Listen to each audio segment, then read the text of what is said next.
Maradona বলেছিলেন, আমার জায়গা যে নিতে পারবে সে আর্জেন্টিনার সেরা খেলোয়াড় হতে পারবে।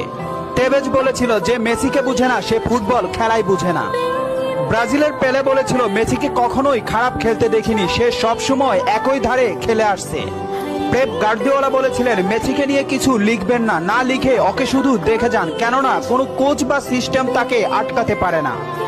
রাইকেট বলেছিলেন, মেসির গোল এক একটা শিল্পকলা। আবার বলেছিলেন, মেসি মানে ফুটবলের ইতিহাস। ব্রাজিলের রোনালদো বলেছিলেন, মেসিকে অনেক বেশি কমফিট মনে হয়। ফিকো বলেছিলেন, মেসিকে দেখা মানে অর্গজমের পর অবিশ্বাস্য। জাভি বলেছিলেন, মেসি অন্যদের থেকে কতটা এগিয়ে এটা যারা বুঝে না তারা অন্ধ। ইনিয়েস্তা বলেছিলেন, মেসি যা পারে অন্যরা তা পারে না, বার্সেলোনা আর কখনোই আরেকটা মেসি পাবে না। ব্রাজিলের রোনালদিনহো বলেছিলেন, আমি একবার বিশ্ব সেরা হয়েছিলাম, কিন্তু তখনও বার্সার সেরা প্লেয়ার হতে পারিনি, কারণ তখন বার্সাতে ছিল মেসি। অরিফ বলেছিলেন, মেসিকে দেখলে সব সময় সতর্ক থাকতে হয়। ইব্রাহিমোভিচ বলেছিলেন, মেসির বাঁ পায়ে যথেষ্ট, ডান পায়ের কোনো প্রয়োজনই নেই।